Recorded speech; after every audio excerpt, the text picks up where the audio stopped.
જેમ બે ફ્રેન્ડ્સ આજે તો હોસ્પિટલે પાર્સલ આવ્યું હતું, ખોલતા હતા ત્યાં સુધીમાં તો એક ડિલિવરીવાળું પેશન્ટ આવ્યું. એટલે ફટાફટ અમે લેબર રૂમમાં લીધું અને ઇન્જેક્શન પણ આપવાના હતા. એટલે સોય નાખી ફટાફટ અમે ઇન્જેક્શન આપી દીધા અને 2-3 કલાકની રાહ જોઈ ત્યાં સુધીમાં તો ડિલિવરી પણ થઈ ગઈ. અને બસ પછી તો અમે પેશન્ટને એના બેડ ઉપર શિફ્ટ કરવા માટે લઈ ગયા અને ફટાફટ અમે બોટલ પણ લગાવી દીધો. બોટલ લગાવી અને પેશન્ટને અમે શિફ્ટ કરી દીધું એના બેડ પર. અને આ ક્યુટ બેબી પણ જોઈ લીધું અને બેબી હેલ્ધી પણ હતું. અને બસ પછી તો આ બધા જ પેશન્ટને ટ્રીટમેન્ટ આપવાની હતી એ પણ આપી દીધી અને બધું જ કામ પતાવ્યું. અને જોતામાં તો 7 પણ વાગી ગયા. એટલે અમે બધા જ ને બાઈકે નીકળી ગયા ઘરે આવી અને જમવા પણ બનાવવાનું હતું. જમવામાં તો આજે રગડા પેટીસ બનાવવાની હતી. એટલે ફટાફટ મેં રગડો બનાવી દીધો અને એક બાજુ પેટીસ બનાવવાનું કામ ચાલુ હતું.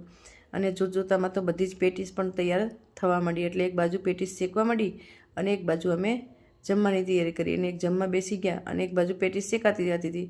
અને બસ પછી તો અમે જમી લીધું અને બધું જ કામ પણ પતાવી દીધું. બધું જ કામ પતાવી અને થોડી ઘણીવાર ગપ્પા માર્યા અને આ જામફળ પણ ખાઈ લીધું. અને બસ પછી તો અમે ઊંઘી ગયા. Good night friend. લાઇક કરો, શેર કરો અને સબસ્ક્રાઈબ કરો.